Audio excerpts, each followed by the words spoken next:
13 juillet 2001 relative à la fracturation hydraulique,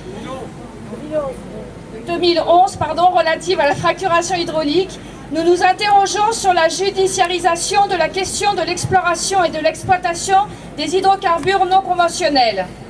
En 2011, la loi Jacob n'avait pas été votée par l'actuelle majorité au motif qu'elle n'était pas suffisamment rigoureuse et qu'elle permettait des expérimentations. Arrivée au pouvoir, l'actuelle majorité n'a pas modifié cette loi. Elle a attendu une action judiciaire d'un pétrolier pour maintenant se réjouir du contenu de la loi Jacob. Le gouvernement attendra-t-il une pression judiciaire pour nommer la commission de suivi et d'évaluation instaurée par cette loi qui permettra de mettre en place les expérimentations de fracturation? Par ailleurs, depuis plusieurs mois, le gouvernement refuse de prendre position explicitement sur les transferts de propriété de certains permis de recherche. Les industriels se sont lancés dans une débauche d'attaques juridiques. Ainsi, dans l'une des affaires qui l'opposent au pétrolier S-Oil, l'absence de réponse du gouvernement le contraint à la date du 17 octobre 2013 soit à autoriser la mutation de 7 permis, soit à payer une astreinte de 2 000 € par jour et par permis. Au moins 4 de ces permis visent explicitement la recherche d'hydrocarbures de roche-mère exploitables uniquement par fracturation hydraulique. Nous nous interrogeons sur la passivité chronique de ce gouvernement qui, dans une affaire comme dans toutes les autres, n'a pas présenté au juge de dossier de défense.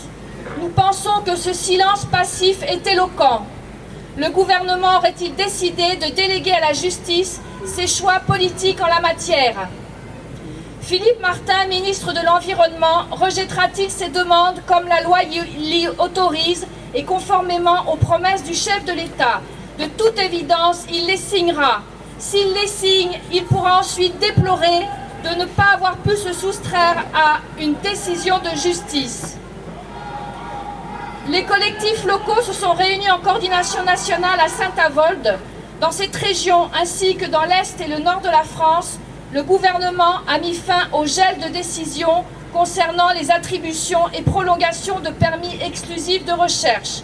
Par exemple, en août dernier, il a octroyé les permis dits de Forcelles dans le 54 et Sibard dans le 67.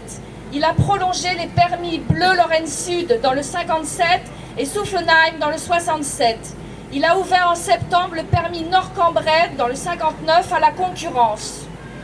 Le nouvel objectif du gouvernement serait-il d'ouvrir toute grande la porte de l'exploitation des gaz de couche aux industriels? Dans des régions ayant un fort passé industriel, aujourd'hui faisant face à une crise profonde, comme en Lorraine ou dans le Nord-Pas-de-Calais, on fait miroiter aux populations locales des emplois et une exploitation écologique en jouant sur la confusion entre gaz de mine et gaz de couche. La région Lorraine, où s'est tenue la réunion, est couverte par 11 demandes ou permis exclusifs de recherche. Pourtant, le gaz de mine n'y est plus exploité, les méthodes pour l'extraire n'ont pas changé et ne sont pas devenues plus faciles ou rentables.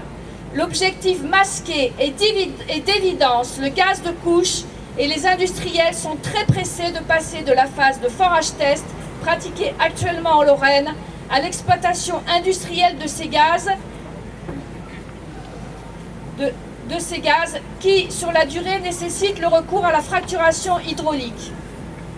L'exploitation sans recours à cette méthode ne permet d'extraire qu'une petite partie des ressources en hydrocarbures dont les industriels ne se contenteront pas car ils ont besoin de rentabiliser leurs investissements. Par conséquent, les industriels ne pourront pas tenir leur promesse de ne pas utiliser cette technique sur ce type de gisement. Mais ici comme ailleurs, la résistance s'organise. Les collectifs locaux se renforcent et tissent des liens entre eux. Les populations locales sont donc de mieux en mieux informées. Fortes de cette vision des choses, les populations céderont-elles encore une fois aux sirènes des industriels ou préféreront-elles se tourner vers une vraie politique de sobriété et de conversion énergétique et écologique relocalisée, génératrice d'emplois stables et durables? Des alternatives aux hydrocarbures existent. Sortons des schémas archaïques et productivistes et de la frénésie extractiviste. Avec le collectif des Dindons de la Farce, on a bloqué la foreuse de gaz de schiste à Jouarre dans le 77.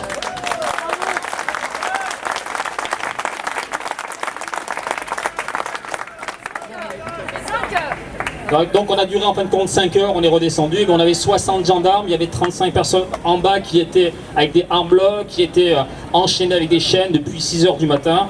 Donc la répression elle a été tellement forte qu'on va dire qu'on a lâché tout, voilà. Donc moi c'est pour ça que je vous engage à partout en France et ailleurs de se prendre en main, tout simplement. Les foreuses vont arriver, cette foreuse elle va sur Nogent-sur-Marne à côté de la centrale nucléaire. Donc nous, sur Marseille, Gardanne, on l'aura un jour ou l'autre. Cette foreuse, c'était une filiale de Vinci, comme Notre-Dame-des-Landes bien sûr. Donc enclenché, donc voilà, il y a de la place pour tout le monde pour s'amuser. Nous à 11h on est descendu, on a passé à peu près 6 minutes avec les gendarmes, donc tout est possible. Donc voilà, c'était juste un petit message d'espoir que je voulais vous donner. Autre chose. Aucune poursuite, hein? Ouais, donc aucune poursuite. Donc ils nous ont convoqués tout simplement au commissariat pour une garde à vue ou autre. Personne, on a tous décidé collectivement qu'on n'y allait pas, on n'y est pas allé, et donc ils nous attendent toujours. Donc,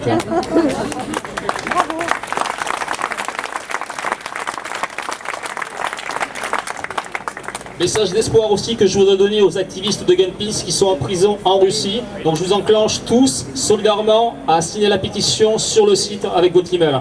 Donc c'est super important.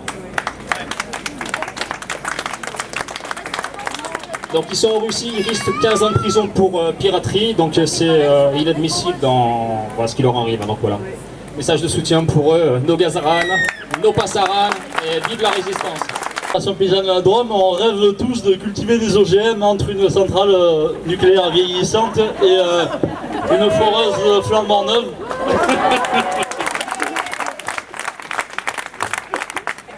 On a au moins un but dans la vie, oui. Non, je plaisante.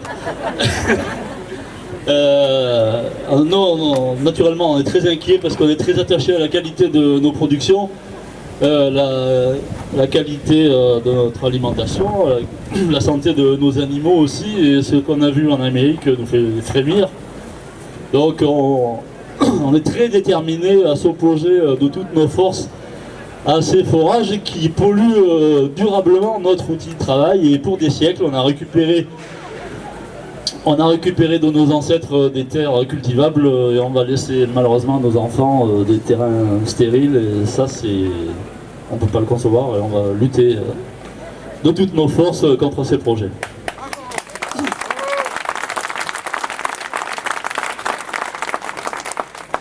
On a réussi dans l'Ardèche, la Confédération paysanne de l'Ardèche, à voter une motion à la Chambre d'agriculture contre l'exploitation des gaz de schiste, mais dans la Drôme, la FNSEA, qui est alliée au MEDEF, est beaucoup plus prudente sur ces sujets, donc on essaye d'avancer, mais ça n'a pas été possible. Voilà, j'en ai fini. Voilà, et le code minier c'est très très important parce qu'on veut faire passer un certain nombre de choses et on voudrait enterrer une bonne fois pour toutes cette affaire de gaz de schiste, comme vous l'avez compris. Donc ce que nous demandons, c'est d'être extrêmement vigilants, de consulter nos sites, nos informations, et s'il le faut, eh bien, on se remobilisera pour dire qu'on n'est pas content sur les évolutions des textes réglementaires et législatifs. Voilà. Bien, alors, donc, merci à vous tous. On a fait une superbe manifestation à Montélimar en solidarité avec tous nos amis français et nos amis dans le monde entier. C'est là, je crois que nos gouvernants n'ont pas compris que maintenant c'est devenu un phénomène mondial et que les citoyens se prennent en charge et qu'il faut qu'ils fassent gaffe, voilà. Bon, merci à tous, à bientôt. Gaz de schiste et huile de schiste, ni ici, ni ailleurs, ni aujourd'hui, ni demain. On a parlé des politiques, on a parlé d'économie, on a parlé du traité TAFTA. Je crois que actuellement, la partie de bras de fer, elle est entre nous, les populations, et les pétroliers financiers. Il faut que nous organisions, nous, qu'on n'attende pas des décisions qui ne sont jamais prises pour bloquer ce mouvement qui veut retourner nos terres, changer complètement la flotte et toutes ces choses qui permettent notre vie. Ce qui est en jeu, c'est notre vie de tous les jours. Donc il ne faut pas attendre du juridique, du politique, il faut faire nous la politique. Il faut bloquer. Il ne faut pas attendre que les camions soient interdits. Il faut les bloquer physiquement. Autrement dit, il faut s'organiser dans les communes, dans les circonscriptions, pour que les troupes, nous, soient prêtes à bloquer les premiers camions qui vont arriver, s'ils arrivent, s'ils osent arriver. Il faut s'organiser ce côté-là. Il n'y a que comme ça que nous obtiendrons la victoire. Merci.